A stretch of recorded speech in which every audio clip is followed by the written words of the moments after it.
नमस्कार, मैं दुर्गेंद्र चौहान।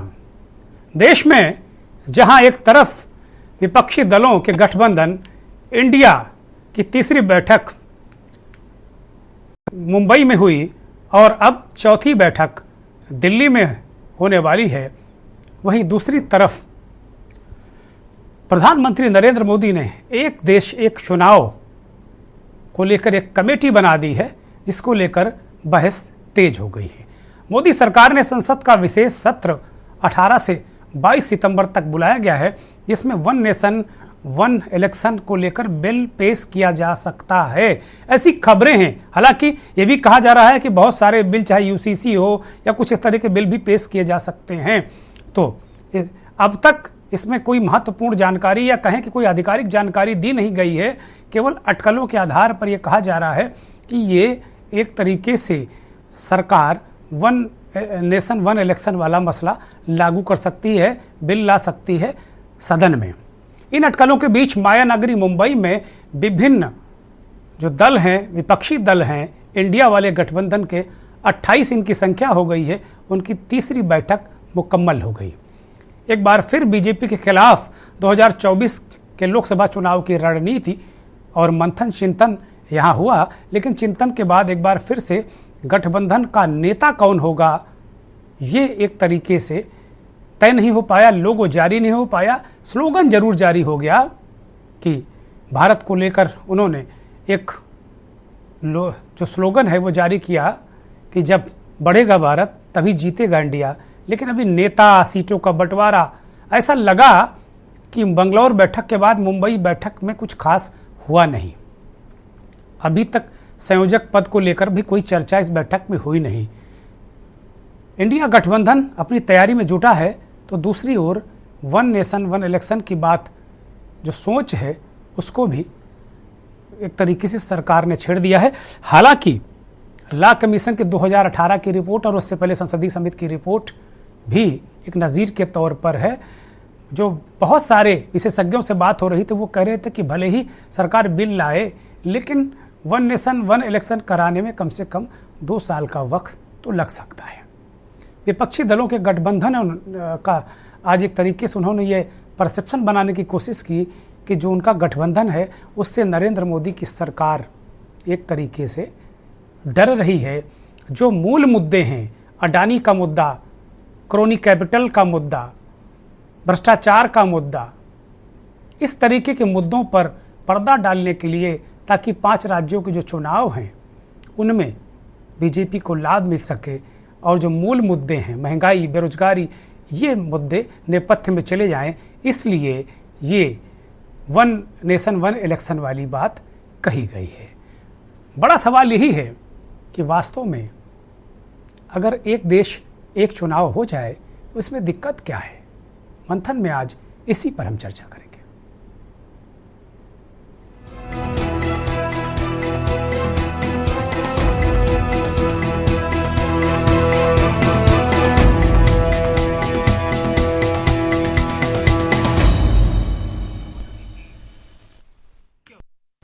महाराष्ट्र की राजधानी मुंबई के ग्रैंड हयात होटल में इंडिया वाले गठबंधन की तीसरी बैठक मुकम्मल हुई। ममता बनर्जी, राहुल गांधी, अरविंद केजरीवाल, नीतीश कुमार, लालू प्रसाद यादव समेत 28 दलों के नेता शामिल हुए और दलों के बीच इस बात को लेकर भी चर्चा हुई कि भारतीय जनता पार्टी जल्दबाजी में है और किसी वक्त भी चुनाव की घोषणा कर सकती है। नीतीश कुमार और ममता बनर्जी कई दिनों से ये बात कह रहे हैं कि वो जो मोदी सरकार है वो दिसंबर तक चुनाव करा सकती है। नीतीश कुमार ने आज एक बार फिर इंडिया वाले गठबंधन की जो बैठक है, मुंबई बैठक है, उसमें नीतीश कुमार ने एक बार फिर से कहा कि ये बहुत तय समय से पहले चुनाव कराएंगे, हमें सीटों का बंटवारा, आपसी बातचीत सब तय हो जानी चाहिए, क्योंकि वक्त अब है नहीं चुनाव में। जो सरकार है वो जल्दी चुनाव कराएगी, इसलिए अब देरी नहीं करनी चाहिए। नीतीश कुमार ने बार बार अपने गठबंधन के नेताओं को एक तरीके से चेताया है।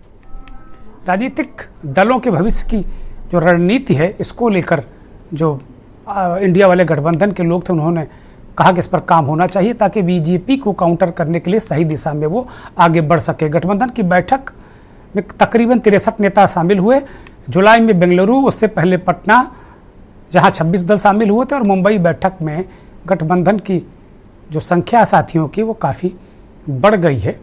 और जो ये इनका अलायंस है वो एक तरीके से मजबूत तरीके से विकल्प देने की कोशिश कर रहा है। एक समिति का गठन कर दिया गया, कोऑर्डिनेशन कमेटी की जो समिति है उसका गठन किया गया, 14 सदस्यीय, कोई कह रहा है 11 सदस्य हैं, लेकिन उसमें सब पार्टियों के दूसरे नंबर के नेता उस कमेटी के सदस्य हैं, और जो टॉप लीडरशिप है वो उनको उनकी देखरेख में वो सारी चीज़ों को अंजाम देंगे। मीडिया से बातचीत में प्रेस कॉन्फ्रेंस हुई और उसमें तमाम नेताओं ने, लालू प्रसाद यादव ने तो कहा कि नरेंद्र मोदी को सूर्य पर भेज देना चाहिए, इस तरह की बातें भी हुई। इसी तरीके से राहुल गांधी ने कहा कि अगर अंग्रेज भारत को कांग्रेस मुक्त नहीं कर पाए, इतने ताकतवर लोग थे वो, तो क्या भाजपा और नरेंद्र मोदी क्या भारत को कांग्रेस मुक्त कर पाएंगे। राहुल गांधी ने फिर एक बार जोर देकर उन मुद्दों को उठाया जो अभी 2 दिनों के भीतर सुर्खियों में है, न्यूयॉर्क टाइम्स से लेकर कि किस तरीके से उद्योगपति अडानी और सरकार के बीच जो की एक तरीके से साठगांठ को स्थापित करने की कोशिश की राहुल गांधी ने, और कहा कि देश का जो पैसा है क्रोनी कैपिटल के जरिए यहाँ से आता जाता है और 75% जो है काला धन है। इस तरीके की बातें भी कांग्रेस के नेताओं की तरफ से कही गई हैं। बहुत सारी बातें हैं, बहुत सारी चीज़ें हैं। शरद पवार, लालू प्रसाद यादव, केजरीवाल ने भी कहा कि भाई ये सरकार गरीबों की सरकार नहीं है, और सभी ने एक स्वर में जो मुकाबले की बात कही है। उमर अब्दुल्ला साहब भी पहुँचे थे, वामपंथी दलों के लोग पहुँचे थे। तो कुल मिलाकर सोशल मीडिया और जो अन्य चीज़ों पर जो इनका गठबंधन है उसको आगे बढ़ाने की रणनीति पर भी चर्चा हुई। उसके लिए भी कमेटियां बनी, मीडिया के लिए भी एक कमेटी 19 सदस्यीय बनी, कार्य समूह और शोध समूह। इसी तरीके से 11 सदस्यीय टीम गठित की गई। तो कई इस तरीके सोशल मीडिया पर छाने के लिए और बहुत सारी चीज़ें इस तरह करने के लिए गठबंधन ने जो मूल चीज़ें हैं उनको एक तरीके से आज तय किया, और उन कमेटियों में कौन कौन लोग हैं ये बात की गई। लेकिन अगली बैठक दिल्ली में रखी गई इस नारे के साथ में कि अब दिल्ली दूर नहीं बढ़े चलो। अब कुल मिलाकर अगर देखा जाए तो अभी नेता चेहरा आना है, लेकिन एक खबर इस बैठक के दरमियान आई कि लालू प्रसाद यादव चाहते हैं कि राहुल गांधी ही मोदी के खिलाफ चेहरा हो। ऐसी बातें मीडिया में आई हैं। अब ये परसेप्शन बनाने की कोशिश है बीजेपी की तरफ से, मीडिया की तरफ से या कांग्रेस की तरफ से, ये पता नहीं, लेकिन ये परसेप्शन भी हो सकता है, क्योंकि शुरुआत में ही जो खड़गे साहब हैं कांग्रेस के अध्यक्ष, वो कह चुके हैं कि राहुल गांधी कांग्रेस की तरफ से कोई भी व्यक्ति प्रधानमंत्री पद का दावेदार नहीं है। तो ये बातें थोड़ा सा विरोधाभासी हैं। दिल्ली की बैठक में बहुत सारी चीज़ें और फाइनल हो जाएंगी, और ये कहा जा रहा है कि सीटों का बंटवारा हो जाएगा। सितंबर के तीसरे हफ्ते से इंडिया वाले गठबंधन की देश भर में व्यापक रैलियां शुरू हो जाएंगी। सारे नेता एक मंच पर आकर एक तरीके से चुनावी अभियान लॉन्च कर देंगे। आज इंडिया वाले गठबंधन की जो बैठक हुई मुंबई, उसके बाद नेताओं ने क्या कहा, वो कैसे मुकाबला नरेंद्र मोदी का करेंगे, वो सुनिए। आज तीसरी मीटिंग संपन्न हुई और दिन ब दिन इंडिया मजबूत होते जा रहा है। ये बात भी सच है कि जैसे जैसे हम करीब आते जा रहे हैं, एक कदम आगे बढ़ते जा रहे हैं, तो इंडिया के विरोधी दल में घबराहट हो रही है। पहले हमें पूछा जा रहा था कि विपक्ष की एकजुट, और उसी वक्त हमने कहा था कि विपक्ष की एकजुट में नहीं मानता, हम सारे लोग देश प्रेमी हैं और हमारी एकता देश प्रेमियों की एकता है। और हमने हमारे अलायंस का जो नाम लिया है इंडिया, तो अब इंडिया के विपक्ष, इंडिया के विरोधी जो है, आप सभी जानते हैं वो कौन है। आज की मीटिंग में अच्छी चर्चा हुई, अच्छे डिसीजन लिए गए, कुछ कमिटीज बनाई गई, और हम सारे लोगों ने तय किया है कि आने वाले चुनाव में हम तानाशाही के खिलाफ लड़ेंगे। इंडिया जीतना जरूरी है, और इंडिया जीतने के लिए ही इस मंच पे सभी लोग बैठे हैं।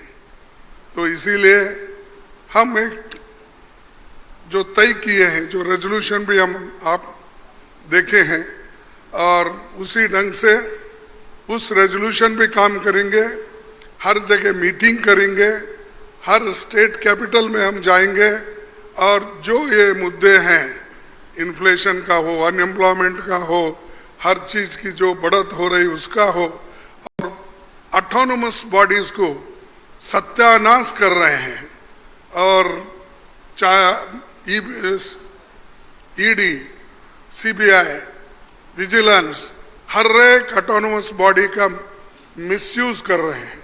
ऐसा कभी नहीं हुआ। This stage represents 60% of the Indian population. If the parties on this stage unite, it is impossible for the BJP to win an election. So the task in front of us is to come together in the most efficient way possible. And two big steps have been taken in that regard. The first step is a coordination committee and committees under that committee. And the second step is a decision that we will expedite all seat sharing discussions and decisions and make them happen as soon as possible. These are two very, very powerful steps in ensuring that the India Alliance defeats the BJP. आप सब लोगों को मालूम है कि आज तीसरी meeting हुई है। इसके पहले 2 मीटिंग हो चुकी है और सबके बारे में आपसे चर्चा की जा चुकी है और बहुत अच्छे ढंग से कल से ही बातचीत हुई और आज मीटिंग हो गई। और पहले आपको चीज़ों के बारे में अनाउंस कर दिया गया कि इन सब चीज़ों के बारे में तय हो गया है और अब नियमित रूप से अब जगह जगह जा करके हम लोग अपना प्रचार प्रसार का काम करते रहेंगे। तो ये सब आज तय हो गया, इसलिए इसके बारे में आपको बता दिए और बड़ी खुशी की बात है। और अब आप समझ लीजिए कि जितनी पार्टियां एकजुट होकर के काम कर रही हैं, तो आप अच्छी तरह जान लीजिए कि अब इसी का नतीजा होगा कि अभी जो केंद्र में हैं अब वो हारेंगे, अब वो जाएंगे, ये पक्का जान लीजिए। ये इंडिया अलायंस इस देश के 140 करोड़ लोगों का अलायंस है और ये लोग एक साथ आए हैं। देश के लोग इकट्ठे हो रहे हैं और बहुत बड़ी संख्या में लोग इकट्ठे हो रहे हैं और देश के लोग इकट्ठे हो रहे हैं 21वीं सदी के भारत का निर्माण करने के लिए। इससे ज्यादा अहंकारी सरकार आज तक कभी नहीं हुई और ये लोग अपने आप को भगवान से भी बड़ा समझने लग गए हैं और जब कोई आदमी अपने आप को भगवान से बड़ा समझने लगता है तो फिर उसका पतन भी जल्दी होता है। मोदी जी को हटा के ही हम दम लेंगे हम लोग, इसलिए हम लोगों ने संकल्प लिया है बिल्कुल। और सुन ले मोदी जी, अब आप समझ लेना कि पहले से मैं आपसे लड़ते आ रहा हूँ, गुजरात के युद्ध के लड़ाई राइट के समय से हैं और एक होकर के हम लोग इस लड़ाई को लड़ रहे हैं। और राहुल गांधी जी को भी हम काफ़ी मजबूती के साथ विश्वास हम लोग दिलाते हैं कि हम सब एकजुट हो करके सभी लोगों को एकोमोडेट करके आगे सीट शेयरिंग अब शुरू होगा, सीट शेयरिंग। और सीट शेयरिंग में हम लोग सब लोग सफल होंगे, कोई दिक्कत कठिनाई नहीं होगी, कहीं कोई हर्डल नहीं होगा। अपना कुछ नुकसान करके भी हम लोग इंडिया को, ये संघ है, हम लोग जिताएंगे और मोदी को हटाएंगे और देश को बचाएंगे। इस पूरे गठबंधन के असली शिल्पकार तो लालू प्रसाद यादव ही हैं। अगर आपकी इस गठबंधन में क्या चल रहा है, क्या होने वाला है, अगर आप लालू को गंभीरता से सुन ले तो आपको पता चल जाएगा आगे क्या होने वाला, पीछे क्या होने वाला, अगल बगल क्या होने वाला है। लालू ने सीधे तौर पर ताल ठोक दे, ऐलान किया कि वो नरेंद्र मोदी को हटाएंगे।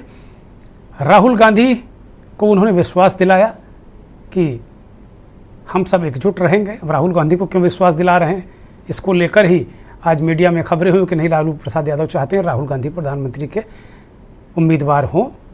ये लालू की इसी बात को लेकर मीडिया ने अपने तरीके से एक उसका विश्लेषण किया। लेकिन अगर वास्तव में इस तरीके से लालू प्रसाद यादव ने कहा है कि हम नुकसान भी हमें चाहे अपना हो, जिन राज्यों में हम मजबूत हैं अगर वहाँ हमें नुकसान भी होता है सीटों का, हमें 2-4 सीटों की कुर्बानी बलिदान भी करना पड़ता है, तो इस गठबंधन के लिए वो करेंगे। अगर वाकई ऐसा ये कर ले गए जिस तरीके से 1 नेशन 1 इलेक्शन की बात सरकार ने की है, अगर 1 to 1 बीजेपी बनाम इंडिया वाले हो गया तो चुनाव बड़ा दिलचस्प हो जाएगा। 2018 में एक लॉ कमीशन की रिपोर्ट पब्लिश हुई थी और उसमें कहा गया था कि एक साथ चुनाव कराने में सार्वजनिक जो धन है उसकी बचत होगी। ये हमारे मंथन का आज दूसरा पहलू है। इलेक्शन 1 नेशन और जिस तरीके से 1 to 1 बीजेपी बनाम जो इंडिया वाले हैं, इन दोनों विषयों को हमने समावेश करके आज हम अपने कार्यक्रम में हमने समावेश किया है और इस पर हम चर्चा करेंगे। जो लॉ कमीशन की जो रिपोर्ट है उसके मुताबिक अगर देखा जाए, वो आपकी स्क्रीन पर हमने आपके लिए पेश कर दी है और उसमें सार्वजनिक धन की बचत की बात की गई है। प्रशासनिक, आर्थिक और सामाजिक विकास के लिए ये 1 नेशन 1 इलेक्शन की बात फ़ायदेमंद रहेगी, ऐसा लॉ कमीशन ने कहा था। तो कुल मिलाकर बहुत सारी चीज़ें इससे फ़ायदे होंगे, क्या फ़ायदे होंगे क्या नुकसान होंगे, लेकिन अभी तमाम विशेषज्ञ इस बात को कह रहे थे कि अगर इसका निर्णय भी कोई हो गया, सरकार ने कोई अंतिम फैसला भी कर लिया, तो फिर इसमें भी 2 साल लगेंगे ये सब कुछ करने में। इसी तरीके से 2015 में संसदीय जो समिति थी उसने इस तरीके का फार्मूला पेश किया था। वो अपने आप में, वो भी आपकी स्क्रीन पर, एक बार चुनाव हो जाने के बाद अमूमन 5 सालों तक चुनाव नहीं होंगे। ये भी कहा गया था किसी दशा में कोई चुनाव नहीं कराए जाए। अलग अलग चुनावों के संचालन के लिए वर्तमान में किए जाने वाले जो खर्च हैं, वो भारी खर्च है, उससे राहत मिलेगी। तो बहुत सारी चीज़ें चुनाव के दौरान आचार संहिता है उसको लागू करने की व्यवस्था भंग होती है। तो ये बहुत सारी बातें, मतलब दोनों रिपोर्ट्स में काफ़ी फ़ायदे इसके गिनाए गए। वास्तव में क्या ये चुनाव कराना इतना आसान है? क्या सरकार करा ले जाएगी इसको, या फिर बहुत सारी अभी चीज़ें इसमें बाकी हैं, या जैसा विपक्ष कर रहा है कि जो मूल मुद्दे हैं उनसे ध्यान डाइवर्ट करने के लिए, जो विपक्षी दलों को उलझाने के लिए इस तरीके की जो कमेटी बनाएगी, विपक्ष ऐसी बातें कर रहा है। हमारे साथ मेहमानों का पैनल जुड़ गया है। इस देश के जाने माने वरिष्ठ पत्रकार संपादक आलोक भदौरिया दिल्ली से जुड़े हैं। भदौरिया जी, बहुत स्वागत, बहुत धन्यवाद, बहुत आभार। एडीआर के लिए काम करने वाले वरिष्ठ चुनाव विश्लेषक संजय सिंह हमारे साथ जुड़े हैं। संजय जी, बहुत स्वागत, बहुत धन्यवाद, बहुत आभार। बिहार बीजेपी के नेता अक्षय आर्य हमारे साथ जुड़े हैं। अक्षय जी, बहुत स्वागत, बहुत धन्यवाद, बहुत आभार आपका। संविधान के जानकार BD नकवी साहब हमारे साथ जुड़े हैं। आप पूर्व जज हैं और संविधान के आलोक में ही फैसले देते रहे हैं। नकवी साहब, बहुत स्वागत, बहुत धन्यवाद, बहुत आभार आपका। और राजस्थान कांग्रेस से हमारे साथ भरत मेघवाल जुड़े हैं। मेघवाल जी, आपका भी बहुत स्वागत, बहुत धन्यवाद और बहुत आभार। मंथन आलोक भदौरिया जी से शुरू करूंगा। भदौरिया जी, आप ही के पास आ रहा हूं। एक तरीके से पहली जो मेरा प्रश्न आपसे ये है कि 1 नेशन 1 इलेक्शन की बात एक बार फिर छेड़ी गई है, या तान छेड़ी गई है, या ऐसा भी कहा जा रहा है कि जो संसद का सत्र, आप विशेष सत्र बुलाया गया हो, उसमें इसे पेश कर दिया जाएगा, इसका बिल आ जाएगा और कई महत्वपूर्ण बिल आ जाएंगे, और इसको लेकर एक कमेटी भी बना दी गई है। और दूसरी तरफ इंडिया वाले गठबंधन की दिल्ली में बैठक अगली होनी है और मुंबई की बैठक ख़त्म हो चुकी है, बहुत सारी बातें हुई हैं। वास्तव में 1 नेशन 1 इलेक्शन ये कितनी जल्दी संभव है? इससे क्या फ़ायदे होंगे?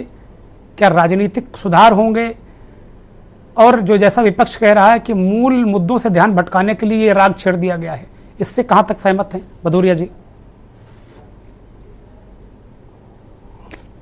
मैं इस बहस को शुरू करने से पहले एक बात कहना चाहूंगा कि अगर कोई लोकतांत्रिक सरकार है, मैं अगर शब्द का इस्तेमाल कर रहा हूं, तो ट्वीट क्यों किया गया, प्रेस कॉन्फ्रेंस क्यों नहीं की गई? एक विशेष सत्र आप बुला रहे हैं, अभी कुछ दिन पहले एक आपका सत्र अभी खत्म हुआ है और आपके अभी एक शरदकालीन मतलब शीतकालीन सत्र भी आएगा, और इन सब के बीच में अगर आपको विशेष सत्र बुलाने की जरूरत थी तो ट्वीट क्यों, प्रेस कॉन्फ्रेंस क्यों नहीं? पहला सवाल। दूसरा, अगर आपने ट्वीट किया तो ट्वीट तो आप 4 बार भी कर सकते थे ना, जिसमें ये बताया जा सकता था कि ये कौन से मुद्दे इसमें डिस्कस किए जाएंगे। क्या देश की जनता को ये जानने का हक नहीं है? मैं तो सांसदों की बात को छोड़ देता हूँ एक बार, चाहे वो राज्यसभा के हों चाहे लोकसभा के, इनकी पार्टी में भी हैं। अगर 2 लोगों को छोड़ दिया जाए तो 301 सांसद हैं। थोड़ा सा संख्या घटा लीजिएगा, कुछ 1-2 वैसा भी हो गया। 300 सांसद इनके भी हैं। किसी सांसद को कुछ पता है क्या होने वाला है? मैं भाजपा सरकार के जो सांसद है मैं उनकी बात कर रहा हूं। आप इतना गोपनीय क्यों रखना चाहते हैं? पहला, इसी से शक पैदा होता है। गोपनीय रखने की वजह क्या है, ये जानना बहुत जरूरी है। मैं लोकतंत्र की बातें कर रहा हूं। अब आपका जो सवाल है, अब उस सवाल पे मैं आता हूं। आपका कहना है कि ये एक साथ चुनाव कराने से बड़ा फायदा हो। कैसे फायदा हो? नहीं, हमने ये नहीं कहा लोग जी कि फायदा होगा कि नुकसान नहीं होगा। हमने कहा इससे क्या फायदा क्या नुकसान, ठीक बात है कि नहीं बात है, हमने तो आप लोगों पे छोड़ा है। आप लोग विद्वत जन हैं। मैं उसी पे बात कर रहा हूँ कि जो सबसे पहले अब यहाँ पर फायदा गिनाने की होड़ मच जाएगी। एक सारे के सारे लोग आ जाएंगे कि वो बता रहे हैं कि लॉ कमीशन ने कहा था कि वो अभी 4,500 करोड़ खर्च होंगे, फिर उसके बाद अगले चुनाव में केवल 1,500-1,600 करोड़ खर्च होंगे। यानी कुल मिलाकर के ये बड़ा फायदेमंद सौदा देश के लिए होने वाला है। देश अपनी तमाम सारे जो खर्च होता है उसको बचा ले। ये एक नैरेटिव, अगर ये बातें अगर संसद के सत्र में आने वाली है तो मेरा मानना है कि यही नैरेटिव आने वाला है। और लेकिन ये नैरेटिव इसलिए सरकार ने इसलिए नहीं किया कि वो एक देश एक कानून या एक साथ एक चुनाव करने के पक्ष में, मुझे नहीं लगता। इसलिए नहीं लगता है क्योंकि वो संवैधानिक स्तर पे भी आपको एक ऐसा है कि कम से कम आधे राज्यों की सहमति लेनी पड़ेगी। संसद में आप, लोकसभा में आप ले लेंगे, मान लो राज्यसभा में भी आप थोड़ा सा बहुत जुगाड़ कर लेंगे, जैसा कि आपने कई बिल में किया है। लेकिन आपके क्या 15 राज्यों में सरकार है? पहला सवाल नहीं है। तो अब अगर 15 राज्यों में सरकार नहीं है तो संविधान की जरूरत, तो संवैधानिक जरूरत तो यही है जी। इसलिए इसको लागू करना तो बहुत मुश्किल है। हाँ, इसको छेड़कर आपने नैरेटिव आप बदल दे रहे हैं। आज नैरेटिव क्यों बदल गया? आपको ये चीज सबसे महत्वपूर्ण चीज है, ये समझना पड़ेगा। अभी जैसे आपने शब्द का इस्तेमाल किया था कि क्या ये भटकाव है? हाँ, मैं आपके सवाल का जवाब देता हूँ, हाँ ये भटकाव है। OCCRP की एक रिपोर्ट आई है, वो रिपोर्ट बड़ी दिलचस्प है जी। हिंडनबर्ग की रिपोर्ट में ये नहीं था कि वो अल्टीमेट बेनिफिशियरी कौन है, वो की एसोसिएट कौन है। ये हमारी रिपोर्ट जो OCCRP है ये बताती है कि ऐसे कौन से 2 की एसोसिएट है, वो कौन से 2 इंडिया इमर्जिंग और इंडिया फोकस फंड को कंट्रोल करते हैं, जिसने अल्टीमेटली वहां पे अदानी ग्रुप में पैसा इन्वेस्ट किया है। और इन दोनों ग्रुप को पैसा शेल कंपनियों के थ्रू में एक गोल्डन अपॉर्चुनिटी फंड के थ्रू आया था। क्या आप इस पर बहस कर रहे हैं? क्या किसी मीडिया को मालूम है कि कौन सा सत्र होने वाला है? क्या प्रहलाद जोशी साहब ने आपको बताया है? किसने बताया है कि क्या होने वाला है? लेकिन अब सवाल ये, यही भटकाव है। हम इसी पे चर्चा करेंगे। अब हम चर्चा करने को तो आप ये भी चर्चा कर सकते हैं कि भाई वो सुप्रीम कोर्ट में जम्मू कश्मीर के चुनाव को लेकर हुए बातचीत हो रही है, तो अब ये भी हो सकता है कि वहां पर वो राज्य का दर्जा बहाल करने की बातचीत हो जाए। ये भी हो सकता है। अब कुछ लोग कह रहे हैं कि आरक्षण को लेकर हो सकता है। तो सवाल है, कुछ लोग यूसीसी की बात भी कर रहे हैं आलोक जी, बहुत सारी बातें हैं। आप सारी बातें केवल ये कि कयास लग रहे हैं कि जो की एसोसिएट मिल गया, उसके नाम आ गए, उन दोनों के नाम छाप दिए गए, जो एक यूपी के नागरिक है और एक वो चांगचेंग ओलिंग, वो दोनों के नाम छाप दिए गए जी, अच्छे से छाप दिए गए। अब जांच करने में क्या दिक्कत है, क्या प्रॉब्लम है? क्योंकि वो फंड तो आपने लगा रहे ना, लेकिन आप नहीं कर सकते। आप क्यों नहीं कर सकते? क्योंकि आपने 2018 में परिवर्तन कर दिया था, prevention of money laundering act में आपने परिवर्तन कर लिया था, जिसमें एक अल्टीमेट बेनिफिशियरी का नाम बताना जरूरी नहीं था जी। तो अब इसका मतलब है कि आपने डायरेक्ट, तो ये कुल मिलाकर एक भटकाव है। और ये एक चीज और समझिएगा, आपकी जब दिल्ली में जब इनकी बैठक होने वाली होती है इंडिया की, तो एक जो विपक्षी गठबंधन है, उसी समय अचानक से एनडीए की एक बैठक होती है। महाराष्ट्र में मुंबई में बैठक तय होती है INDIA की, उसी समय एक महाराष्ट्र के वो यूटी संगठन की बैठक हो जाती है, उसी समय आपका एक ये भी आ जाता है कि संसद का विशेष सत्र है। तो कुल मिलाकर आप ये समझिए कि एक भटकाव है। एक हम उस बहस पे जा रहे हैं जिस बहस में 140 करोड़ के प्रतिनिधित्व करने वाली संसद में संसदीय कार्य मंत्री ने विशेष सत्र बुलाने के ट्वीट कर दिया, लेकिन ये नहीं बताया कि किस मुद्दे पर चर्चा होगी।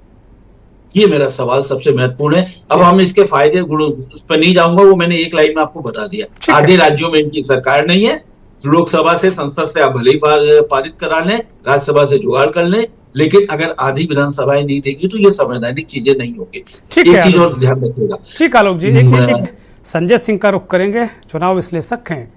और एडीआर से ताल्लुक़ रखते हैं। संजय भाई, ये इलेक्शन को लेकर बहुत सारी चर्चाएं हो गई कि भाई वन नेशन वन इलेक्शन, अभी विशेष सत्र को लेकर भी एक जो संसदीय कार्य मंत्री जी का ट्वीट आ गया। क्या इसको जो एक वन नेशन वन इलेक्शन वाली बात है, ये मतलब कितना, इससे बहुत सारे फायदे, बहुत सारे नुकसान अलग अलग तरीके से गिनाए जा सकते हैं। जैसा आलोक जी ने कहा कि भाई ये भटकाव है, अभी अगर होगा भी तो बहुत लंबा समय होगा, अभी 50% राज्य सहमत हो, ये हो, लेकिन क्या इसे चुनाव सुधारों के रूप में देखा जा सकता है क्या? क्योंकि आप पूरे देश में घूम घूम कर जो चुनाव में जो विकृतियां हैं, विसंगतियां हैं, उनको आप खोजते रहते हैं और पब्लिक के सामने लाते रहते हैं। संजय सिंह,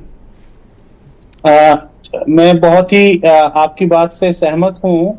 चौहान साहब, आप मुझे सुन पा रहे हैं? हाँ, दर्शक सुन रहे हैं, बोलिए कृपया।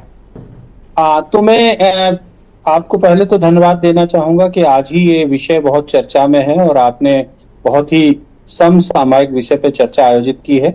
आज सुबह से कई जगह बहुत व्यस्तता है। उस व्यस्तता के बीच में मैं जो आपको बताना चाहूंगा, दरअसल क्या है कि अचानक से भारत में ये मुद्दा बहुत चर्चा में आ गया है। बहुत ही संवैधानिक तौर पे अगर इसको देखा जाए तो एक तो सबसे बड़ी बात यह है, जो आपका सीधा सवाल और एडीआर के कार्यकर्ता होने के नाते मैं अगर आपसे कहूं कि देखिएगा, भारत में जो अभी बहुत ज्यादा जो जरूरत है वो ये है कि चुनाव सुधार के ऊपर एक बिल की तो बहुत जरूरत थी। लोक प्रतिनिधित्व की धारा अधिनियम के तहत बहुत सारी चीजें करने के चेंजेस की जरूरत है।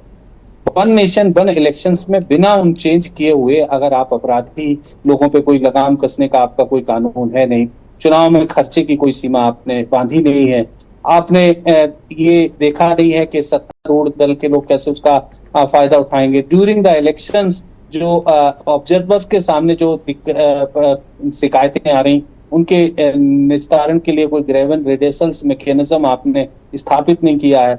और अभी जो इलेक्शंस का भारत में जो सबसे बड़ा संकट है वो ये है कि इलेक्शंस में पूंजी बहुत बढ़ रही। पहले हम लोगों ने जब 2002 में बात शुरू करी थी तो धनबल और बाहुबल, लेकिन अभी बाहुबल से ज्यादा महत्वपूर्ण हो गया है जो वो है धनबल। तो धन के दम पे लोग इलेक्शंस को मैनेज करेंगे और जब एक साथ इलेक्शंस होगा तो अभी ये जो परिस्थिति आएगी वो परिस्थिति ये आएगी कि एक तरह से जो लोग भी पूंजीवादी लोग हैं, वैसे भी अब चाहे वो पंचायत से लेके और लोकसभा तक ऐसे लोगों की भरमार हो गई है, वही चुनाव जीत पा रहे हैं या चुनाव लड़ने का साहस जुटा पा रहे हैं। तो मुझे लग रहा है कि इस कानून में जाने से पहले बहुत कुछ अमूलचूल और सुधार करने की जरूरत है और अगर बिना तैयारी के इस तरह से वन नेशन वन इलेक्शंस में जाएंगे तो विकृति और अधिक बढ़ेगी और चुनाव सुधार के लिए हमारे जैसे लोगों को शायद जो हमारी मांगे थी वो मांगे पूरी नहीं होंगी, बल्कि ये है कि एक ही बार में इलेक्शंस को अगर आप करा देंगे। तो संजय सिंह, आप ये कहना चाह रहे हैं कि अगर इस तरीके से बिना तैयारी के, बिना चुनाव सुधारों के हम गए वन नेशन वन इलेक्शन में, तो क्या पूंजी का फ्लो बहुत बढ़ेगा, काला धन आएगा, ब्लैक मनी और लगेगी? एग्जैक्टली। सो पूंजी का धन बहुत बढ़ेगा, जो भी पावरफुल होगा वो चुनाव में जाएगा, कब दिनों में होगा।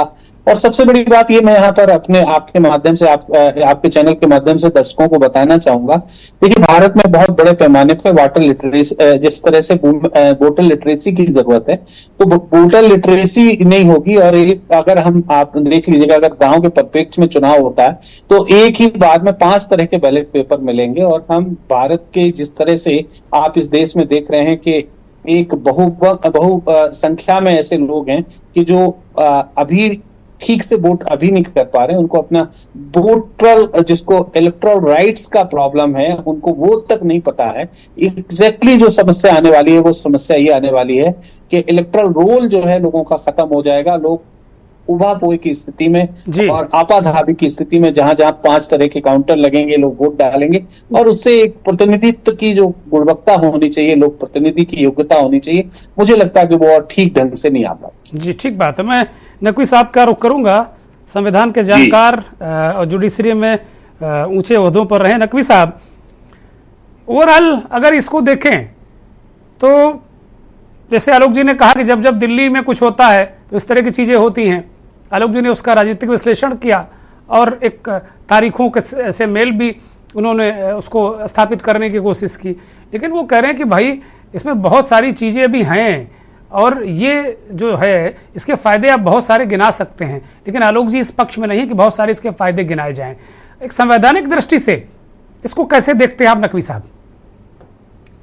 देखिए दुर्गेश जी, मैं आपको मुबारकबाद दूंगा कि आपने इतने अच्छे सब्जेक्ट पे डिबेट रखी, और दूसरे जो हमारे डिबेट में जो लोग थे वो बहुत ही ज्ञानी लोग, मतलब इतने अच्छी बातें कही गई हैं कि मैं तो वाकई बहुत ही खुश हूं। और जो बात हमारे दोनों स्पीकर से कही, भदौरिया साहब ने और हमारे बात को बिरदर ने, हिंदुस्तान के अंदर वन नेशन वन इलेक्शन करना इसलिए बेमानी है क्योंकि आप जो है वो मुल्क को एक प्रॉब्लम में फेंक रहे हैं, वो उसमें डाल रहे हैं। और जो बात है कि जरूरत है चुनाव सुधार की, जरूरत है लोगों को लिटरेट करने की, पॉलिटिकली लिटरेट करने की। और इस वक्त पार्लियामेंट के अंदर असेंबलीज में करोड़पति लोग और जो कहा धन बल और बाहुबल माफिया जो इस वक्त डोमिनेट कर गए, इसको इससे छुड़ाने की जरूरत है। ये जो चीज है, हमारा तंत्र जो है वो ऑलरेडी क्रोनी कैपिटलिज्म का शिकार है, ऑलरेडी कोई वॉइस नहीं रह गई है। तो इसलिए मैं नहीं समझता कि ये जरूरी है, लेकिन सरकार कानून बना सकती है, इसमें कोई शक नहीं। और जो हमारे भदौरिया साहब ने बात कही, कॉन्स्टिट्यूशनल अमेंडमेंट की जरूरत पड़ेगी और हाफ ऑफ द स्टेट को अप्रूवल चाहिए, तो ये काम तो नहीं हो पाएगा। ये हो सकता है कि सत्र में कोई और मिड टर्म इलेक्शन हो जाए।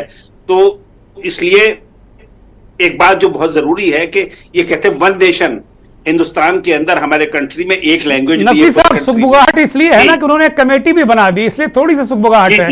हालांकि मोदी सरकार सरप्राइज करती रही है, कमेटी बना दी, लोग हम लोग सब वन नेशन वन इलेक्शन पे चर्चा में कूद पड़े।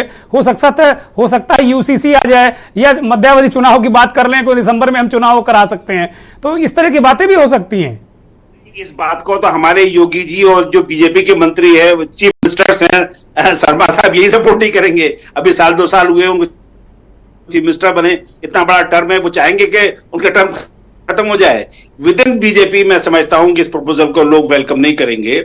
और दूसरा ये कि ये नहीं सोचना चाहिए कि साहब बार बार इलेक्शन, बार बार पैसा। अरे भाई, जो पैसा खर्च होता है वो जनता में ही तो सर्कुलेट करता है। हमारा तंत्र ये चाहता है distribution of wealth, distribution of money, लोगों को, बेचारे कुछ गरीब लोगों को मिल जाता है इलेक्शन होने से बार बार। वरना तो आप ये समझिए कि जो चीज चल रही है, मैं भी एयरपोर्ट से अमेरिका से लौटा, तो आप समझिए कि जो पार्किंग फीस थी 15 मिनट की कार की खड़े होने की 175 रुपए, दुर्गेश जी, और 15 मिनट से 1 मिनट ज्यादा हो तो 300 रुपए पार्किंग फीस। चाय का छोटा सा कप 150-200 रुपए का मिलता है एयरपोर्ट पर। हालत ये है इस देश की। मुझे 50 और 60 रुपया हुआ करती थी फीस। जी, डीएनए एक है यूएस का। मैं तो पूरे यूएस के 3-4 महीने रह के आ रहा हूं। आपको कौन सा डीएनए एक है? वहां गरीब को और मेहनतकश को जो पैसा मिलता है वो आप सोच नहीं सकते इंडिया के अंदर। जबकि हमारे यहाँ जो प्रॉब्लम है वो मेहनतकश को, गरीब आदमी को रोजगार मिले, उसका पार्टिसिपेशन बढ़े, उसको इक्वलिटी ऑफ अपॉर्चुनिटी मिले, इस तरफ सोचना चाहिए। क्यों ना कानून बना दिया जाए कि 2 बार के बाद प्राइम मिनिस्टर रिपीट ना हो अमेरिका की तरह। ये इस कानून पर गौर करना चाहिए। देखिए, हमारा देश डेमोक्रेसी से डिक्टेटरशिप की तरफ जा रहा है। दुनिया डिक्टेटरशिप से डेमोक्रेसी की तरफ आ रही है। आप ये देखिए पैराडॉक्स जो है, इस पैराडॉक्स पर ध्यान देना होगा। हमारे यहाँ इमरजेंसी लगाने के 356 को अमेंड कर दिया गया, काफी सेफगार्ड्स रह गई। अब आपको 350 अगर कोई सरकारें, क्या आप 356 में सरकारें गिराएंगे कि दोबारा इलेक्शन कराने के लिए? क्या जरूरी है कि 5 साल में कोई स्टेट सरकार चलती रहे? अगर आपने एक बार इलेक्शन करा भी लिया तो क्या आप वो सरकार 5 साल चलेगी? ये गारंटी है इसमें कि नहीं साहब 5 साल बाद ही किसी भी हालत में इलेक्शन ना हो? वो हमारा फेडरल, हमारा कॉन्स्टिट्यूशन क्वासी फेडरल, ठीक बात है, यूनिटरी स्टेट में है। यूनिटरी हो जाता है, सरकार सेंट्रल गवर्नमेंट गवर्न करती है, बशर्ते वो परिस्थितियां अगर पैदा हो जाएं। हमारा कॉन्स्टिट्यूशन बहुत ही अच्छा डॉक्यूमेंट है, इससे छेड़छाड़ करना, इसकी स्पिरिट से छेड़छाड़ करना गलत होगा। मैं समझता हूं, मैं बिल्कुल फेवर नहीं करूंगा वन नेशन और ये सारे आर्गूमेंट्स दिए जा रहे हैं, ये इसके अंदर कोई दम नहीं है। आप क्या सरकार बन जाएगी आज यूपी की, क्या वो 5 साल चलेगी? क्या उत्तराखंड की सरकार, क्या सरकार है हमारी गिरती नहीं है विद इन 5 years? नकवी साहब, जो मौजूदा सरकार केंद्र में है वो तो ये मान रहे हैं कि भाई वो प्रचंड बहुमत से हैं, उनकी बाकी सरकारें प्रचंड बहुमत से हैं, आगे भी जनता उनको प्रचंड बहुमत देती रहेगी। मुझे लगता है इस मानसिकता के साथ में अगर लाएंगे तो यही मानसिकता होगी। कहीं थिन मेजॉरिटी भी मिलती है ना दुर्गेश जी, कहीं थिन मेजॉरिटी मिलती है, वहां सरकारें, डेमोक्रेसी की खूबी है सरकार कमजोर रहे। डेमोक्रेसी तब अच्छा फंक्शन करेगी जब अकाउंटेबिलिटी होगी और सरकार गिरने का खतरा होगा। मैं एक इंस्टांस बता दूं बस अपनी बात खत्म करने से पहले। बेन जॉनसन प्राइम मिनिस्टर था ब्रिटेन का, वो एक वोट से इलेक्शन जीता, तो लोगों ने कहा धांधली हुई है, बेईमानी हुई है, उसे रिजाइन करा और दोबारा फिर इलेक्शन हुआ प्राइम मिनिस्टर, फिर वो 2 वोट से जीता। ये है डेमोक्रेसी। जो स्पिरिट ऑफ डेमोक्रेसी को लोगों को समझना होगा, हम लोगों को देश के प्रति सिंसियर होना होगा, हमारे लोगों को जिम्मेदार होना होगा, तब अच्छी डेमोक्रेसी फंक्शन। ठीक बात। मैं बीजेपी के नेता अक्षय आर्य की तरफ रुख करूंगा। अक्षय जी, अब तक जो हमारे तीनों विद्वान स्पीकर ने इस बात को कहा कि भाई एक तो संजय सिंह एडीआर के लिए काम करते हैं पूरे देश में, जो चुनाव सुधारों की बात करते हैं, वो कहते हैं भाई चुनाव सुधार किए बिना, या यूं कहें कि आप 5 अभी भी दिक्कत हो रही है, गांव की अम्मा को पहचाने में दिक्कत हो रही है कि ये वोट चिन्ह किसका है, कहाँ क्या होगा। और अगर 5-5 अगर बैलेट पेपर और सारी चीज़ें ईवीएम होंगी तो एक लिटरेसी की भी समस्या है, और इसके अतिरिक्त फिर इससे बहुत सारे फायदे नहीं होने वाले हैं। अच्छा आर्य, देखिए दुर्गेंद्र जी, यहाँ सबसे बड़ी समस्या क्या है कि सारे लोग अपने अपने पर्सपेक्टिव से चीजों को सोचते और समझते हैं और उसका विश्लेषण यही करते हैं। खूबसूरती भी है, यही खूबसूरती भारत की कि हर आदमी स्वतंत्र तरीके से सोच सकता है। ये भी किसका दूसरा पहलू ये भी इस पर जी बिल्कुल, और इस पर मेरा ये कहना है, मानना है, और ऐसा माना भी जाता है कि इंडिया जो है, हमारा देश जो है Bharat, it is a change resistant society rather than change inducing society. यहाँ लोग चेंज को जल्दी एक्सेप्ट करना नहीं चाहते हैं। जो साहब बोल रहे हैं कि लिटरेसी रेट कम है वगैरह वगैरह, तो ये जब मोबाइल से पेमेंट गूगल पे वगैरह आया था तो लोगों को लग रहा था कि डिजिटल पेमेंट भाई होगा कैसे बिना कैश के, और आज गांव गांव में मोदी जी ने ये करके दिखाया है कि डिजिटली लोग पेमेंट कर रहे हैं। उनके अगर पॉकेट में पैसे नहीं होते हैं तो वो मोबाइल से पेमेंट करके सामान लेकर के अपने घर आ जाते हैं। तो ये कहना बहुत गलत है और बेईमानी है कि लोग इलिटरेट हैं। भाई 2 इलेक्शन अगर एक साथ होगा, विधानसभा और लोकसभा का, तो वो कंफ्यूज हो जाएंगे। आप पूरी तरीके से मुतमईन हैं कि जो विशेष सत्र हो रहा है उसमें यही वाला मसला है? क्योंकि मैं सुबह से बात कर रहा हूं तो कोई भी बीजेपी के नेता इसमें बोलने कंफर्म नहीं बोल पा रहा है। तो सुना जाए, मुझे भी 2 मिनट का समय दिया जाए। और जहां तक चुनाव की बात है तो शायद इन लोगों को भी पता होगा कि भारत में 1967 तक 1 नेशन 1 इलेक्शन होता रहा है। अपने अपने हिसाब से सरकारें आई और फिर उन्होंने अलग अलग चुनाव कराना शुरू कर दिया। अगर मोदी जी या भारत सरकार ये कहती है कि देश हमेशा इलेक्शन के ही चक्कर में फंसी हुई रहती है, कभी इस राज्य में विधानसभा, कभी उस राज्य में विधानसभा, कभी यहाँ चुनाव, कभी वहां चुनाव, उससे अगर मुक्ति मिल जाए, जो सरकार का एक तंत्र है वो हमेशा चुनाव में ही लगा हुआ रहता है, उससे अगर मुक्ति मिल जाए तो फिर क्या गलत है?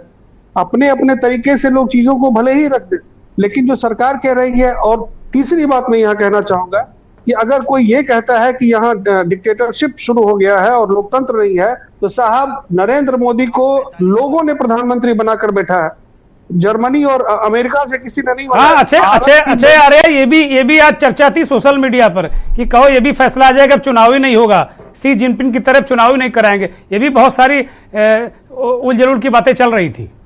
लेकिन मैं ये पूछना चाहता हूं दुर्गेंद्र जी कि क्या नरेंद्र मोदी को प्रधानमंत्री भारत की जनता ने बनाया है या चंद नुमाइंदों ने बनाया है? भारत की जनता, भारत के देश के नागरिकों ने वोट देकर नरेंद्र मोदी को भारी बहुमत से जिताया, विजयी बनाया और उनको प्रधानमंत्री बनाया। अगर भारत की जनता ये चाहती है कि नरेंद्र मोदी फिर से देश का प्रधानमंत्री करें, प्रतिनिधित्व करें, तो फिर दूसरे लोग रोकने वाले कौन होते हैं? अगर देश की जनता, ये तो चुनाव में ही फिर स्पष्ट हो जाएगा। आप इंडिया के बैठक की जो बात कर रहे हैं वहां आखिर हो क्या रहा है? हम लोग जो 1 नेशन और 1 इलेक्शन पर इस तरीके की चर्चा कर रहे हैं, ये तो चलिए एक आपका एक मुद्दा है, एक एस्पेक्ट है इस डिबेट का, लेकिन जो इंडिया यहाँ वहां हो क्या रहा है? सारे दूसरा एस्पेक्ट मेरा इंडिया वाली बैठक भी है। मैं दूसरे राउंड में आपके पास आऊंगा, मुझे लगता है कि कांग्रेस के नेता को शामिल कर लूं, मैं आ रहा हूं उस वाली बैठक पर भी। उन्होंने इस पर अपनी बात नहीं रखी कि वहां आखिर हो क्या रहा है। जितने भी लोग, क्या लालू यादव आज देश को यह सिखाएंगे कि देश किस तरीके से लोकतंत्र क्या होता है और ईमानदारी क्या होती है, ईमानदार सरकार क्या होती है? क्या ये जितने भी लोग वहां बैठ करके मीटिंग कर रहे हैं उनमें से कौन है? और भारत की जनता ने सबको नकार दिया है, ये भी स्पष्ट है। तो ये जो भी बैठकें हो रही हैं होने दीजिए। अच्छा अरे जी, ये बिहार भारत में नहीं है क्या? ये तमिलनाडु भारत में नहीं है क्या? ये राजस्थान भारत में नहीं है क्या? कहां नकार दिया है? ठीक है, आपके नेता को उन्होंने केंद्र में बैठने की इजाजत दी है, उनको अनुमति दी कि वहां बैठ के राजकाज चलाएं। लेकिन बिहार भी भारत में है, राजस्थान भी भारत में है, छत्तीसगढ़ भी भारत में है, झारखंड भी भारत में है। हूं कि ये लोकसभा का चुनाव है और फिर चुनाव में तो स्पष्ट नहीं, आप कह सकते हैं कि लोकसभा चुनाव में खारिज कर दिया, लेकिन भारत की जनता ने नकार दिया। इस सब से मैं सहमत नहीं हुआ साहब, माफ कीजिएगा। नकारे होते तो ये अपने राज्यों के मुख्यमंत्री नहीं होते, दिल्ली में अरविंद केजरीवाल मुख्यमंत्री नहीं होते, पंजाब में भगवंत सिंह मान चीफ मिनिस्टर नहीं होते। आप आने वाले चुनाव में इस चीज का आपको जवाब मिल जाएगा। आप नहीं, हमें जवाब नहीं चाहिए, कांग्रेस को जवाब दीजिए, बीजेपी को जवाब दीजिए। हम तो चाहते हैं बढ़िया सरकार हो, वो आप बढ़िया चलाओ चाहे वो बढ़िया चलाएं। एक तरफ तो हम लोग लोकतंत्र की बात करते हैं, दूसरी तरफ हम लोग परिवारवाद के समर्थन में जाकर खड़े हो जाते हैं कि भाई जहां लालू यादव अपने पुत्र के साथ, शिबू सोरेन के बेटा झारखंड के मुख्यमंत्री हेमंत सोरेन वो पहुंच रहे हैं, उधर मुलायम सिंह यादव के पुत्र वो पहुंच रहे हैं, तो मिला जुला करके तो इंडिया का जो राजीव गांधी के जो सुपुत्र है राहुल गांधी जी वहां वो बैठक कर रहे हैं मुख्य रूप से, तो मिला जुला के कमोवेश स्थिति ऐसी ही बन रही है। अभी तक 3 बैठकें हो चुकी हैं और सीटों का बंटवारा नहीं हुआ है। उसका संयोजक कौन होगा इंडिया का वो डिसाइड नहीं हुआ है। अभी तक उनमें यही आपसी सहमति नहीं बन पा रही है। वो तो कह रहे हैं कि आप लोग डरे हुए हो, उनकी बैठकों से डरे हुए हो, कभी गैस सिलेंडर का दाम कम कर देते हो, कभी कभी आप इस तरीके से एक ट्वीट कर देते हो कि विशेष सत्र बुला रहे हैं। अभी 4 ही दिन हुआ सत्र खत्म हुए, ऐसी कौन सी अर्जेंसी है? ठीक है, सरकार का विशेषाधिकार है, मैं ये कह रहे हैं ना इस बात को। भारतीय जनता पार्टी आखिर क्यों डरी हुई रहेगी? हमारा तो सब इनसे पूछ लेते हैं, भरत मेघवाल से पूछ लेते हैं। भरत मेघवाल को चर्चा में शामिल कर रहे हैं क्योंकि 40 मिनट हो गया, अब ये आए नहीं है अभी तक चर्चा में। भरत मेघवाल जी वो कह रहे हैं आर्या साहब कि भाई आप परिवारवाद, भ्रष्टाचारी सब बातें कर रहे हैं। एक तो पहला एक छोटा सा जवाब आपसे ले लूं कि 1 नेशन 1 इलेक्शन में दिक्कत क्या है? क्या दिक्कत है भाई? पैसा बचेगा इसका? देखिए, एक तरह से ये भटकाव का काम है, क्योंकि जो ये बातें कर रहे हैं वो प्रैक्टिकली पॉसिबल है नहीं। जब आप एक विधानसभा का चुनाव कराते हैं तो उस विधानसभा के चुनाव में जिस तरीके से प्रैक्टिकली पॉसिबल, भारत में 1967 तक 1 नेशन 1 अच्छा भाई, जरा उनको थोड़ा सा बोलने दीजिए, फिर आप काउंटर करिएगा। थोड़ा सा बोलने दीजिए प्लीज। जहां देश में वैसे आप लोगों को बोलने, वैसे आप इस देश में लोगों को बोलने नहीं देते, तो यहाँ तो आजादी की बोलने की अभिव्यक्ति दीजिए, हमें आजादी दीजिए। दुर्गेश जी, मैं आपको ये बात बता रहा था कि प्रैक्टिकली ये चीजें पॉसिबल नहीं है, और जो ये बातें पहले की बता रहे थे तो इनसे ये जानकर ये आप आए कि किस तरीके से विधानसभा भंग की गई थी और उसके बाद ये सब एक प्रोसेस चला। लेकिन आज का जो दौर है उसमें जरूर ये भटकाव की बातें हैं। इन्होंने यूसीसी लेकर आए, अब ये 1 नेशन और 1 चुनाव की जो बातें कर रहे हैं, क्योंकि 2024 तक जो लोकसभा चुनाव आ रहा है उसमें इनके पास कोई ऐसे मुद्दे हैं नहीं जिनमें ये जनता के बीच में जा चुके। 2014 में इन्होंने बड़े बड़े वादे किए, उन वादों को ये पूर्ति नहीं कर पाए, और इनको कोई ना कोई ऐसा एजेंडा जरूर चाहिए जिसके आधार पर ये लोगों से जाकर वोट मांग सके, चाहे वो यूसीसी की बात हो, चाहे वो महिलाओं को आरक्षण देने की बात हो, चाहे वो तो अच्छी बात है मेघवाल जी, वो एजेंडे पर काम करते हैं, आप लोग एजेंडे पर काम करिए, दिक्कत क्या है इसमें? पूरे तो हो तो हमें कोई दिक्कत नहीं है। अभी अक्षय जी ने बात कही कि जनता ने हमको मौका दिया और इनको नकार दिया। अक्षय जी, पूरी की पूरी सीटें आपकी नहीं है। इस देश के अंदर विपक्ष का होना बहुत जरूरी है और डेमोक्रेसी की यह बहुत बड़ी खूबी है। अगर आप चंद मिनट निकालकर स्वर्गीय सुषमा स्वराज जी का संसद में दिया गया भाषण अगर देखें तो उसमें आपको पता लगेगा कि विपक्ष की क्या भूमिका होती है। मेघवाल जी वो कह रहे हैं कि भैया आप जो इंडिया वाला गठबंधन है, आपका नेता आप चुन नहीं पा रहे हो, कार्यक्रम तय नहीं कर पा रहे हो, 3 बैठकें हो गई, सीटों का बंटवारा कब करोगे? ये बहुत सारे सवाल किंतु परंतु हैं, उठा रहे हैं लोग। इनका क्या जवाब है आपके पास मेघवाल जी? जब दुर्गेंद्र जी, जवाब इसका यह है कि जब INDIA की बैठक होती है तो तुरंत गति से अमित शाह जी, मोदी जी, एनडीए के सभी जो सदस्य है, जो दल है, पिछले 9 साल में जो बैठक नहीं हुई उसकी बैठक को बुलाना ये शुरू कर देते हैं। तो ये इसका परिणाम दिखाता है कि किस तरीके से इनमें बौखलाहट है जब सभी विपक्ष एक साथ एकजुट होकर इस देश के लोकतंत्र को बचाने का काम कर रहा है। इन्होंने बड़ी बड़ी दुहाई दी कि हम बोलने की आजादी देते हैं। BBC न्यूज ने जब गुजरात दंगे के ऊपर एक वीडियो वायरल किया, एक वीडियो चलाना चाहा, तो इन्होंने वहां पर इनकम टैक्स की रेड कर दी। एक साउथ के अंदर एक चैनल ने जब इनकी सच्चाई बताने लगा तो इन्होंने उसकी रिन्यूएशन नहीं दिया, रिन्यू नहीं किया उसको माननीय सुप्रीम कोर्ट को। ये तो मेघवाल जी सरकारों का चरित्र है, मैं बहुत माफी के साथ में कहता हूं, सरकारों का चरित्र है ये, केवल ये नहीं है, सारी सरकारों का चरित्र होता है, जो ताकत में होता है उसका चरित्र होता है। योगेंद्र जी, आज जिस तरीके से विपक्ष के ऊपर आरोप लगाए जाते हैं, उन्हें परेशान किया जा रहा है, माननीय सुप्रीम कोर्ट ने माना कि 90 आज खड़गे जी ने कहा कि आप लोगों को परेशान किया जाएगा, तंग किया जाएगा, ईडी सीबीआई आएगी, डरना नहीं। खड़गे जी ने आज कहा कि डर के आगे जीत है। बिल्कुल, और नहीं डर रही कांग्रेस पार्टी, कभी नहीं डरती है। कांग्रेस पार्टी में माननीय राहुल गांधी जी ने मजबूती से इस चीज का मुकाबला किया है, और आप देखिए कि आज वो इस देश के अंदर चाहे सड़क हो चाहे संसद हो, संसद से उनको बाहर निकाला गया, लेकिन क्या हुआ? सत्य की हमेशा जीत होती है। वो कहते हैं सत्य संयोजक कब तय करोगे भाई? सबसे बड़ी समस्या, ठीक है इन्होंने आपके साथ बहुत अत्याचार किया, बहुत सारी चीजें हम सहमत हैं, लेकिन अब ये कैसे तय करोगे? बार बार इनको कहने का मौका देते हो, कह रहे हैं परिवारवादी हैं, भ्रष्टाचारी हैं, नेता नहीं बता रहे हैं। आप लोग जो हवा बनाते हो तुरंत ये लोग हवा निकाल देते हैं, भारतीय जनता पार्टी के लोग। अमित शाह जी के बेटे कहाँ है? अमित शाह जी के बेटे बताएंगे ये किस पोस्ट पर है? राजनाथ तो वो कहाँ एमपी एमएलए है भाई? एमपी एमएलए कहाँ है अमित शाह जी के बेटे? बीसीसीआई की क्या एलिजिबल है वो? बीसीसीआई की पोस्ट पर क्या एलिजिबल है वो? राजनाथ सिंह जी के बेटे कौन है? वसुंधरा राजे सरकार एलिजिबल मान रही, बीसीसीआई मान रही। भाई बीसीसीआई तो स्वायत्त शासी बॉडी है, अब वो उनको मान रही है, तो अमित शाह जी ने थोड़ी अपने बेटे को वहां रखवा दिया होगा, ऐसा मेरा प्रबल मानना है। नहीं, परिवारवाद का मतलब सिर्फ पॉलिटिक्स ही तो नहीं होता ना, डायरेक्टली इनडायरेक्टली। अगर आप चलिए मैं एक छोटा सा रिएक्शन अच्छे आर्य के पास जाऊंगा। अच्छे आर्य एक छोटा सा रिएक्शन दीजिए, फिर मैं बाकी लोगों के पास जाऊंगा, क्योंकि वक्त मेरे पास 2 मिनट का है। अब अनम्यूट करिए आर्या जी।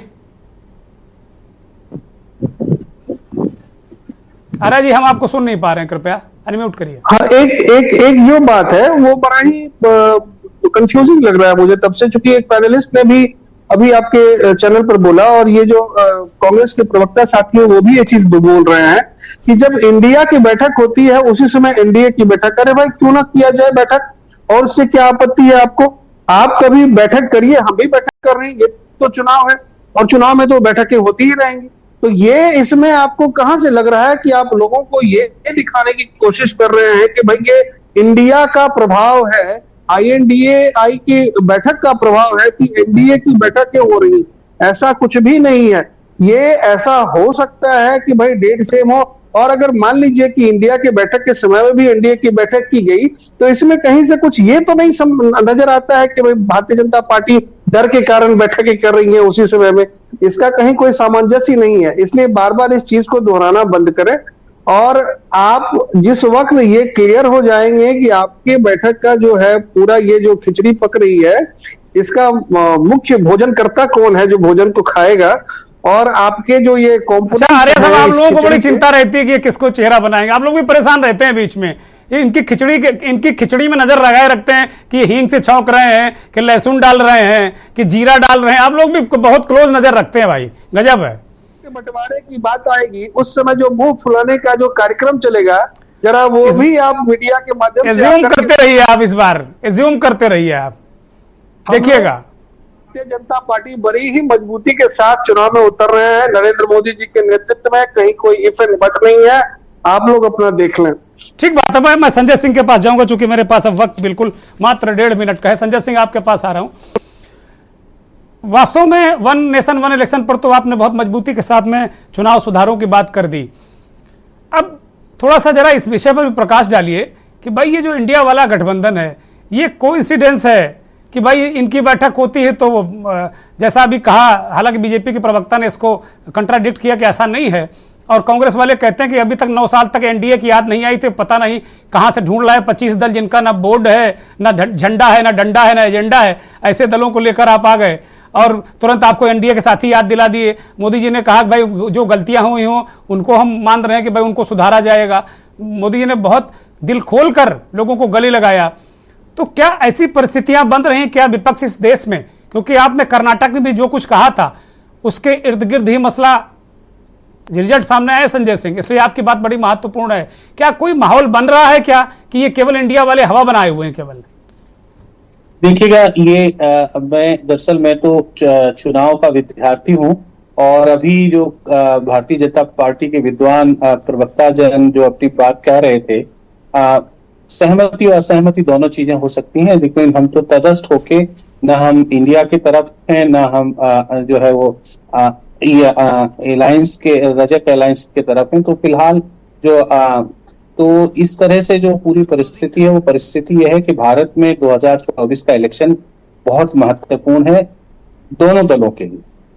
जो विपक्ष में दल हैं उनके भी अस्तित्व का सवाल है, उनके लेवल पे भी बहुत सारी चीजें हैं, और जो पूरा का पूरा डेमोक्रेटिक अलायंस जो है वो भी अपने तरह से जहां तक देखने की कोशिश कर रहे हैं, उनके साथ भी एक तरह से समस्या है कि वो भी सोच रहे हैं कि वोट का इसमें बड़ा सीधा सा गणित है। देखिए, बहुत साफ सी बात समझने की कोशिश कर, समय बहुत कम है, मैं सीधे तौर पे समझाता हूं।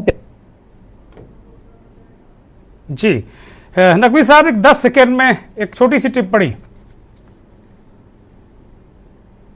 ये परसेंटेज इस नाते आप ये मान के चलें कि अगर हम जो भी करने जा रहे हैं और उसमें मैं क्षमा चाहूंगा कुछ डिस्टरबेंस हुआ, तो इस कारण से थोड़ा खतरा है कहीं ना कहीं। तो इसको लेके भयभीत दोनों दल हैं। मुझे लगता है कि इस संजय सिंह के नेटवर्क में कुछ व्यवधान है। नकवी साहब जल्दी से 10 सेकंड में, फिर मैं भदौरिया जी के पास जाऊंगा फाइनल कमेंट के लिए। नकवी जी 10 सेकंड में। संजय भाई आपकी आवाज हम सुन नहीं पा रहे हैं, नकवी साहब के पास जा रहे हैं। नकवी साहब जी देखिए, ऐसा है कि कुल मिला के ये समझ लेना चाहिए जो लड़ाई होने वाली है वो बहुत ही इंपॉर्टेंट है, और मैं ही समझता हूं कि जनता तय कर देगी कि मोदी जी हमारे देश के लिए जरूरी है या नहीं। राहुल गांधी ने स्टेज सेट कर दिया है, जो राहुल यात्रा थी उससे चीजें जो है एक अच्छी लड़ाई हम देखेंगे। मैं समझता हूं कि इट्स ए 50-50 नाउ।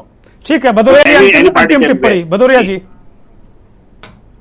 मुझे लगता है कि पहली बार विपक्ष अपना एजेंडा सेट कर रहा है और भारतीय जनता पार्टी उसके पीछे पीछे चल रही है। उदाहरण के तौर पर आप ले लीजिए, कर्नाटक में लीजिए, जो लड़कियों के लिए योजना आई, सिलेंडर आया, राजस्थान में 500 रुपए का सिलेंडर कर दिया। तो अभी आप देखिए सरकार दबाव में आ गई है। और जहां तक ये बात है कि विपक्ष के लोग कितने इकट्ठे हो गए हैं, तो वो भी आप समझ लीजिए बिहार में चिराग पासवान भी हैं और उनके चाचा पारस पासवान भी हैं। दोनों को आप धड़ों को इकट्ठा करके किसको टिकट आप पकड़ाएंगे वो भी आपको समझना पड़ेगा। और भारतीय जनता पार्टी निश्चित तौर पर बेहद दबाव में है और इस बार उसके लिए भावनात्मक मुद्दों को के लिए भरमाना बड़ा मुश्किल होगा। असली मुद्दे इस बार केंद्र में है। बहुत बहुत शुक्रिया भदौरिया जी, बहुत शुक्रिया। संजय सिंह आपका शुक्रिया। अच्छे आर्य आपका धन्यवाद। मेघवाल जी आपका धन्यवाद। बीडी नकवी साहब आपका भी बहुत बहुत धन्यवाद। सभी मेहमानों को बहुत धन्यवाद, बहुत बहुत आभार उन करोड़ों दर्शकों का जो के न्यूज़ को देखते हैं, हमारे इस खास कार्यक्रम मंथन को देखते हैं। नमस्कार।